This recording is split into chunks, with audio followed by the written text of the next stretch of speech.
Bonjour à tous, bienvenue au webinaire Les nouveautés de Tulip 6. L'objectif de ce webinaire, c'est évidemment de mettre un focus sur les nouveautés et les nouvelles fonctionnalités qui sont disponibles. Donc je suis Manon, responsable marketing au sein d'Enaline, et je suis en compagnie de Martin. Bonjour, c'est Martin Goyot, je fais partie de l'équipe de développement de Tulip. Donc nous allons démarrer. Alors nous allons commencer par une rapide introduction sur ce qu'est Tulip, pour ceux qui ne le connaîtraient pas encore. Donc Tulip, c'est en réalité la première solution d'ALM à destination des entreprises qui soit 100% libre et open source. Actuellement sur le marché, vous avez des solutions qui sont propriétaires et des solutions qui sont totalement libres et impulsées par des communautés. Tulip a décidé de se positionner, j'allais dire, un peu entre les deux, en offrant des garanties et des fonctionnalités qui répondent aux exigences des entreprises, tout en conservant la dynamique de discussion, d'itération et d'innovation de ces communautés libres. Donc, rappel sur ce qu'est une solution ALM et ce qu'est Tulip plus précisément. Donc avec Tulip, vous allez pouvoir suivre tout le cycle de vie des projets logiciels, que ce soit de l'expression des premières exigences aux livraisons et ensuite à sa maintenance. Donc vous allez avoir des outils pour toutes les personnes qui vont intervenir de près ou de loin dans les projets logiciels, que ce soit des directeurs de projet, des chefs de projet, les développeurs, les responsables qualité, évidemment les utilisateurs finaux, et tous les inputs qui peuvent remonter de la part des commerciaux ou des personnes du marketing qui font remonter des exigences et des demandes clients. Donc vous allez avoir à la fois des outils de gestion de projet pour planifier les livraisons, planifier les tâches, des outils de gestion du changement avec un outil de tracking pour suivre les tâches, les bugs, tous les changements qui vont pouvoir être impactés sur les artefacts de façon générale. Vous allez pouvoir gérer le code source avec des outils libres très performants qui existent déjà sur le marché du libre, tels que CVS, SVN ou encore Git, qui prend de plus en plus d'ampleur.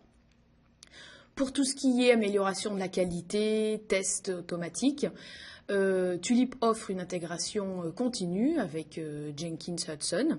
Et puis vous allez avoir une partie gestion des documents pour centraliser toute la documentation du projet au sein de Tulip pour éviter de devoir mettre en place une application tierce. Évidemment, un outil de partage de livrables pour mettre à disposition les différentes livraisons que vous souhaiteriez partager avec vos clients et des outils de collaboration.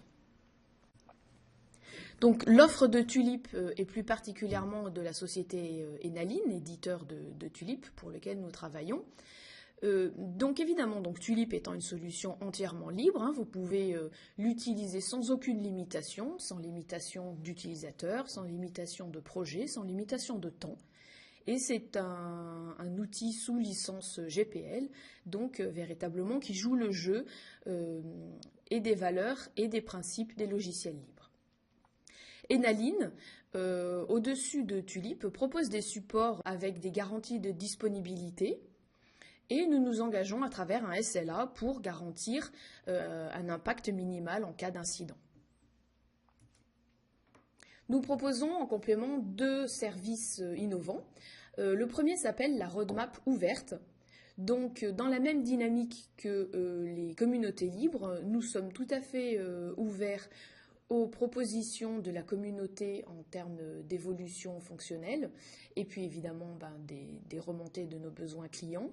Donc la roadmap de Tulip est créée de façon concertée avec les remontées des clients et de la communauté.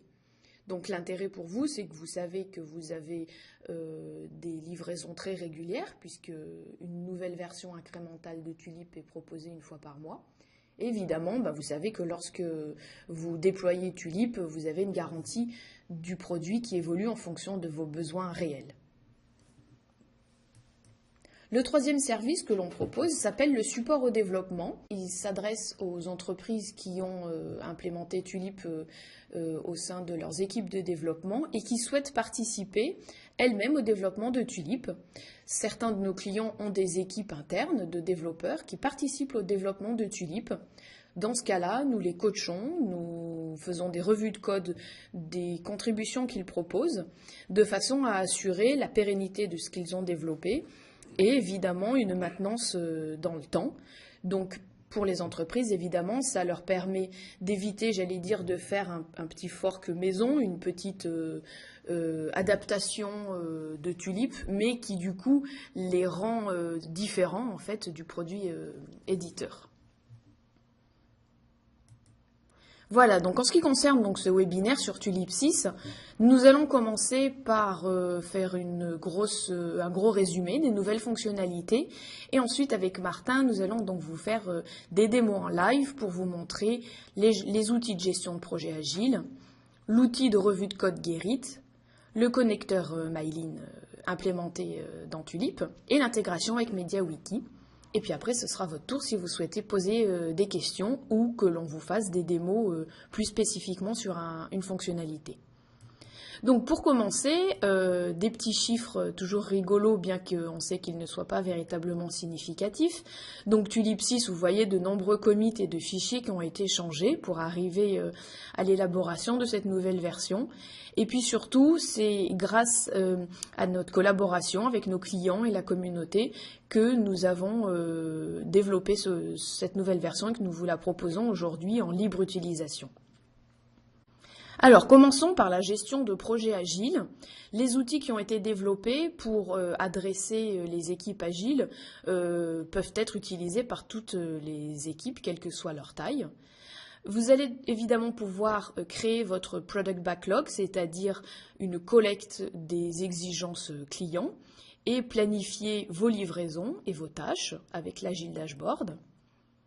Vous allez pouvoir suivre et mettre à jour en temps réel vos tâches avec un système de post-it tel que vous pourriez l'avoir sur des tableaux réels au sein de votre entreprise. Et graphiquement, vous suivez avec la courbe burn down, qu'on appelle en méthodes agiles, l'évolution du reste à faire des tâches. Évidemment, plus ça diminue, plus votre travail avance correctement.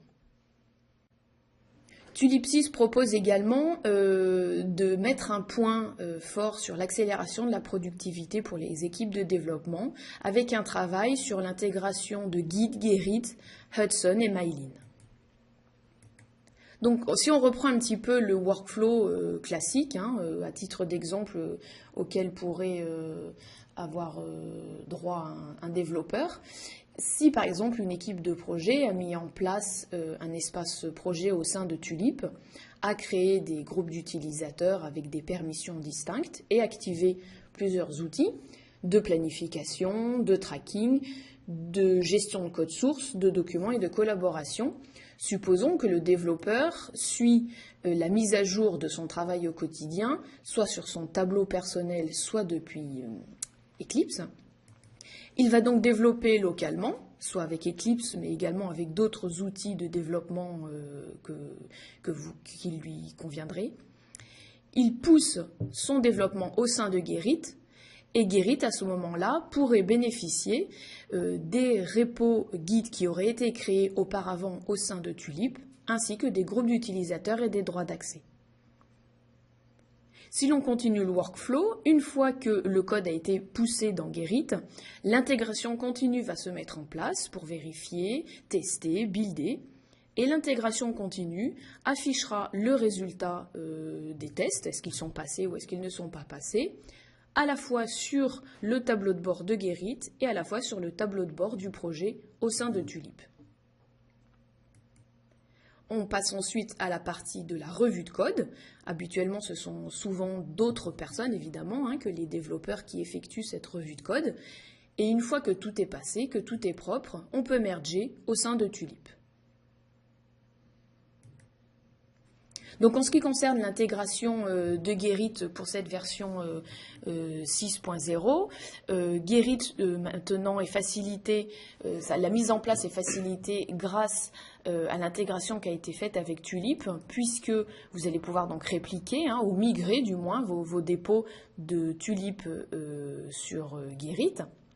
Donc vous allez retrouver les mêmes dépôts. Et ça va être la même chose pour les groupes d'utilisateurs. Vous les créez au sein de Tulip, vous spécifiez les permissions et vous les envoyez sur Gerrit pour qu'ils soient répliqués.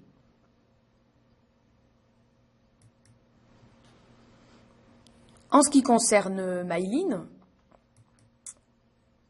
les équipes de développement vont pouvoir d'un côté avoir le code source sur lequel ils travaillent et de l'autre le bug ou la tâche ou n'importe quel autre artefact qui a été créé initialement sur Tulip et qui est donc intégré directement dans Eclipse. La partie basse d'Eclipse fait un focus sur les autres bugs qui sont à disposition depuis le tracker de Tulip.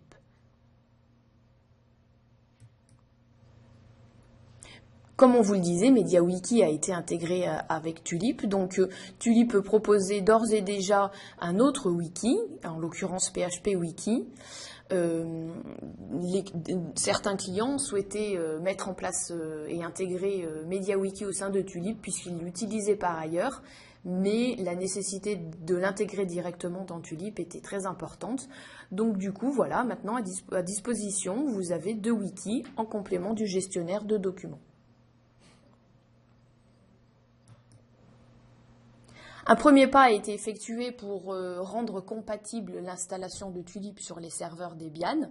Actuellement, c'est une version alpha, mais un gros travail a été effectué avec notamment Raphaël Herzog, qui est un des contributeurs majeurs sur Debian. Donc l'équipe Tulip et Raphaël ont fait un gros travail de refonte du packaging. Évidemment, on a préféré le mettre en alpha puisqu'il y a encore toute une série de tests qu'il va falloir poursuivre pour le rendre véritablement compatible en version stable. Voilà, donc ça c'était l'overview un petit peu global sur Tulip 6. On va passer à la démo en live. Donc je suis logué ici sur le serveur de démonstration, demo.tulip.net, accessible par tout le monde. Vous-même, vous pouvez y aller faire vos tests si vous voulez découvrir certaines fonctionnalités de Tulip. Je suis logué en tant que Richard et je fais partie du projet Agile. Richard est administrateur de ce projet, ce qui signifie qu'il va pouvoir accéder à toutes les fonctionnalités et les configurer comme il le souhaite. Donc voilà le tableau Agile. Donc lorsque je clique sur l'Agile Dashboard, j'atterris directement sur le card wall en cours pour faciliter le suivi de l'évolution du projet.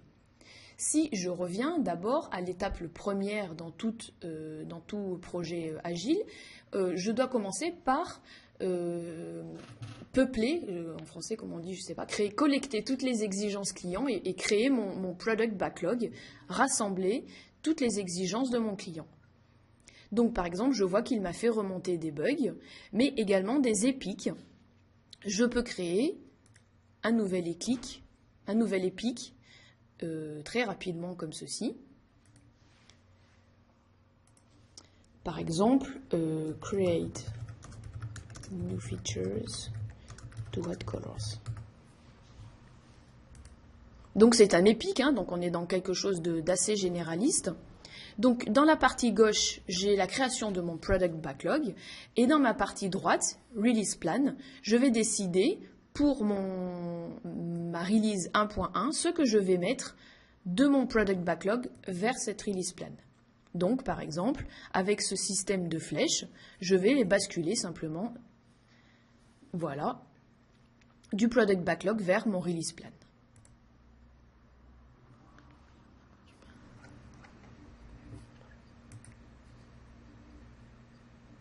Une fois que j'ai créé ce que je veux faire dans ma release, je vais donc avoir plusieurs sprints pour effectuer cette release, supposons 3.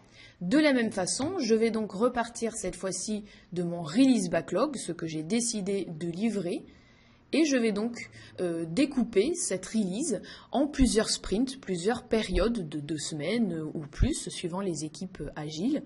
Et de la même façon, j'ai ajouté dans ma planification de sprint tout le travail que je vais faire, donc à la fois des stories et plus particulièrement des petites tâches qui ont donc un effort estimé et un effort en cours encore à effectuer qui évolue évidemment au fur et à mesure de l'évolution des tâches. Je vois que j'ai une capacité de 9 sur 20, donc j'aurai encore la possibilité d'ajouter d'autres stories à mon sprint si je le souhaitais, puisque mon équipe a encore une disponibilité pour travailler. Une fois que le sprint a commencé, je peux suivre donc l'évolution des tâches grâce au burn down. Donc le burn down avec une courbe ici rouge qui est la courbe idéale, l'avancement le plus rapide et le plus théorique possible. En vert, c'est l'avancement réel. Donc parfois, je me rends compte que mon équipe avance plus rapidement que prévu et parfois, elle est un petit peu en retard. C'est une courbe en fait de reste à faire. J'ai également le card wall, donc qui reproduit comme dans la vie réelle les post-it. Donc par un système de drag and drop, je vais pouvoir mettre à jour mes tâches. Donc je prends cette tâche, elle passe de to do à ongoing, en cours.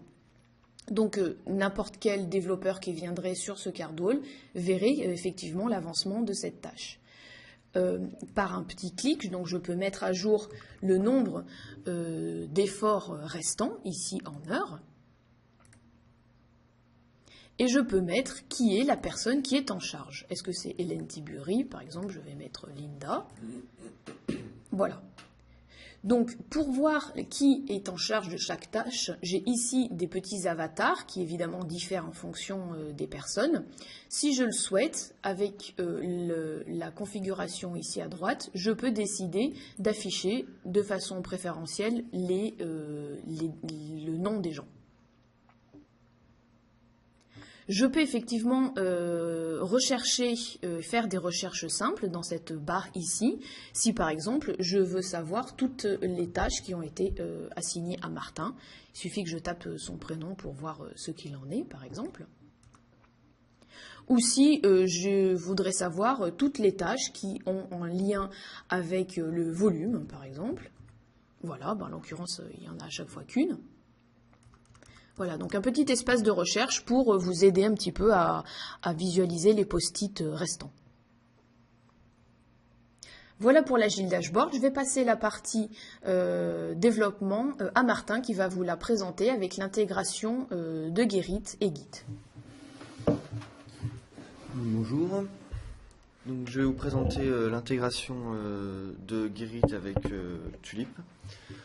Tout d'abord, je tiens à vous signaler que nous allons changer de serveur puisque donc, pour les besoins de la démonstration, il faut avoir un annuaire LDAP d'authentification configuré sur le serveur pour pouvoir effectuer l'intégration avec Gerrit.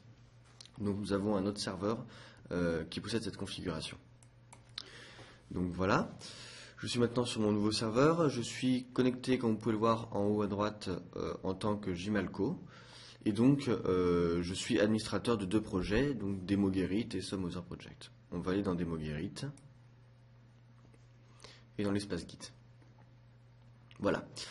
Donc, dans un workflow normal de travail, si je veux créer un nouveau dépôt, je vais rentrer dans cette interface du logiciel et puis je vais créer mon nouveau repository Git.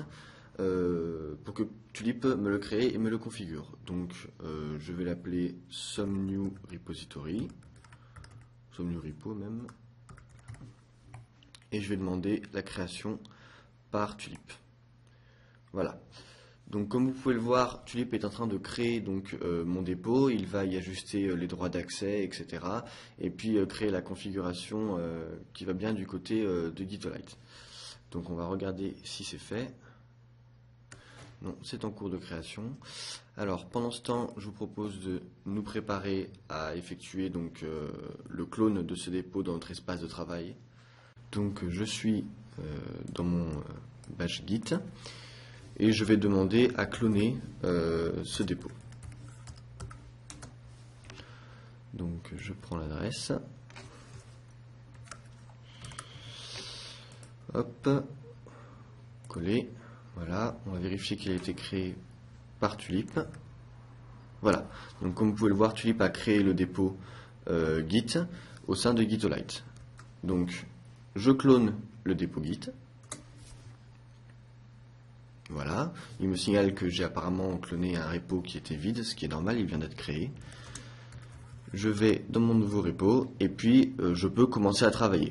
Donc, je vais créer un readme tout simple. This is readme qu'on va mettre dans un fichier readme. Donc à partir de là, je peux ajouter à mon gestionnaire de source ce fichier. Donc je l'ajoute. J'effectue le commit, git commit avec le message first commit. Et puis je peux pousser vers Tulip ce changement. Donc maintenant, si je reviens du côté de Tulip, si je rafraîchis la page, je vois que mon commit est référencé dans Tulip et donc je peux y accéder et le naviguer. Bien. Maintenant, imaginons que j'ai un serveur Gerrit également et que je souhaite l'utiliser pour gérer mes dépôts. Donc pour cela, je vais commencer comme ici par créer un dépôt Git dans Tulip et puis je vais demander sa migration vers Gerrit. Donc pour ceci, je vais dans Settings, Gerrit. Je choisis ici le serveur vers lequel je veux migrer mon dépôt et je demande sa migration. Donc à partir de ce moment, Tulip va opérer un certain nombre d'étapes pour créer un certain nombre de choses dans le serveur Gerrit, à savoir le projet. Il va créer les dépôts correspondant aux dépôts que je viens de migrer. Il va créer également les groupes d'utilisateurs et ajuster les permissions en fonction des permissions qui sont dans Tulip. Et enfin, il va répliquer mes sources vers le dépôt de Gerrit. Donc on va rafraîchir la page. C'est en cours de création. Donc par exemple, si vous allez dans Access Control, toutes ces permissions vont être répliquées vers Gerrit. On retourne sur la page du dépôt. Alors, c'est en cours. Voilà. Donc, le dépôt est maintenant migré. Tulip me le signale en me donnant un lien vers la destination du nouveau dépôt. Et puis, on peut voir que ici, Tulip me donne l'adresse du nouveau dépôt. Donc, si je vais dans mon Gerrit, que je me log également en tant que Jmalco,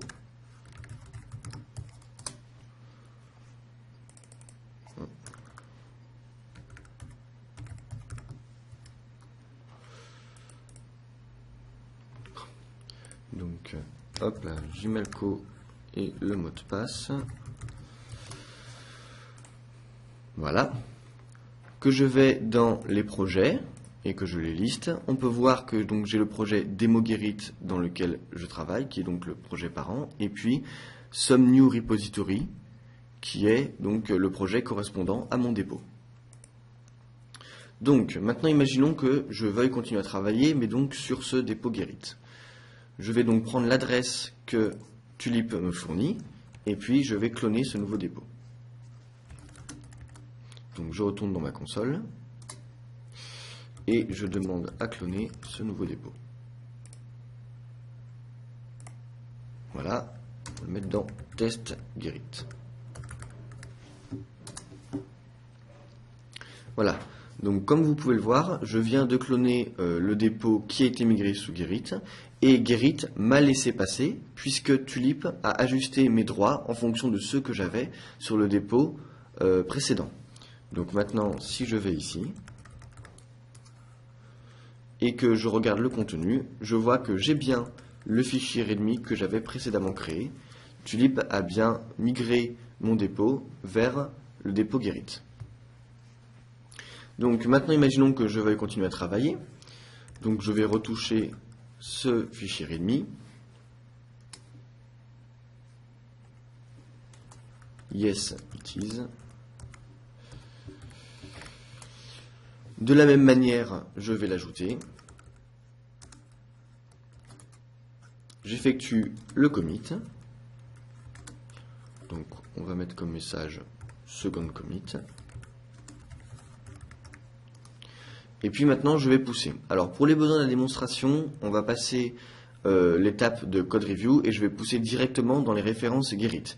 Bien entendu, je peux effectuer cette action puisque je suis project admin et que donc Tulip, au moment de la création du dépôt Gerrit, a ajusté mes droits en conséquence, me permettant d'effectuer cette action. Si j'étais un simple project member, je ne pourrais pas pousser directement dans les références, je serais obligé de passer par l'étape de code review. Donc je fais un git push. Donc je viens de pousser mes sources vers le dépôt Gerrit. Et si je reviens à Tulip, grâce au mécanisme de réplication que Tulip met en place au moment où il migre le dépôt, si je rafraîchis la page, j'ai mon deuxième commit qui vient d'être répliqué dans mes dépôts côté Tulip. Cela permet de garder la trace de mes actions. Toujours dans cette interface, en allant dans les settings, je peux à tout moment décider d'arrêter d'utiliser Gerrit grâce à ce bouton. Maintenant, je suis administrateur de ce projet et je veux pouvoir créer des nouveaux groupes d'utilisateurs. Donc, je vais dans l'administration du projet. Je vais dans l'interface d'administration des groupes d'utilisateurs et je demande à créer un nouveau groupe d'utilisateurs. Je vais l'appeler My Team. Hop. Par exemple, je crée le groupe d'utilisateurs et puis maintenant je vais y ajouter des membres. Donc je vais dans Members et puis donc imaginons je vais m'ajouter moi et puis quelqu'un d'autre. Par exemple, Décopeur. Voilà. Hop, add. Comme j'ai des dépôts qui sont connectés à Gerrit, Tulip va, au moment de la création de ce groupe d'utilisateurs et au moment de l'ajout des membres, répliquer cette information du côté de Gerrit. Donc maintenant, si je vais dans Gerrit, ici, et que je vais dans mon onglet groupe, que je liste les groupes, on voit qu'ici est apparu Demo Gerrit My Team, qui correspond au groupe My Team dans le projet Demo Gerrit. Je viens de rentrer, excusez-moi, dans le groupe et on voit bien que j'ai deux membres que j'y ai ajoutés, Jimalco et Décopeur. Après, bien entendu, je pourrais configurer les permissions pour les ajuster comme je le souhaite, afin de gérer donc les accès à mon dépôt Git et Gerrit. Je pense que j'ai fini avec la partie Gerrit. Je vais maintenant vous présenter le connecteur Eclipse Mylin. Donc ici, nous avons un Eclipse avec un connecteur Mylin déjà configuré. Pour installer le connecteur Tulip Mylin, c'est très simple. Il vous suffit d'aller dans Help, l'Eclipse Marketplace. Donc là, il va lister, récupérer l'ensemble des paquets. Vous sélectionnez le connecteur Mylin, Mylin Connectors. Donc dans l'Eclipse Marketplace, hop, et qu'on descend, le connecteur Tulip se trouve ici et donc par un simple clic, je peux l'installer. Bien, donc maintenant qu'on l'a installé et configuré, ici on a une configuration avec des queries sur les bugs, les epics et les tasks. Je peux commencer à travailler. Donc je synchronise mes tâches avec mon Tulip. Ici c'est le serveur de démonstration. Et puis je peux travailler sur mes tâches. Donc par exemple cette tâche UI to display list of available rings. Je peux l'ouvrir. Et puis je peux décider d'un certain nombre de changements dessus. Par exemple, je veux changer son statut. Donc je vais le passer à to do puisque je travaille dessus. Je submit. Et à partir de ce moment-là, les informations que je viens de changer dans cette tâche vont être directement envoyées au serveur Tulip. Donc si je retourne du côté du serveur Tulip, je vais dans Tracker, le tracker de tâches,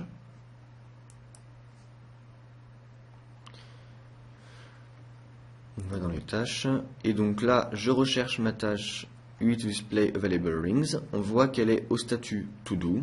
Si je l'ouvre, et que je vais en bas dans l'historique de ces changements, on peut voir qu'il y a une minute, j'ai changé le statut de ongoing à to do. C'est bien l'action que je viens de réaliser. Voilà. Je vais maintenant redonner la parole à Manon pour la démonstration de MediaWiki. Alors, la démonstration de MediaWiki, en fait, est assez simple, hein. Je vais vous montrer donc comment l'activer. Donc, en fait, comme tout outil que vous souhaitez activer dans la barre de menu de votre projet, vous allez dans l'administration, dans Service Configuration, et donc dans MediaWiki pour le rendre disponible sur votre projet. Bien évidemment, auparavant, vous devez avoir mis en place le plugin MediaWiki en tant que sysadmin. Donc je vois là que j'ai déjà un autre wiki qui en l'occurrence est PHP Wiki. Là, pour les besoins de la démonstration, évidemment, on en a deux, ce qui ne serait pas forcément pertinent dans un monde réel.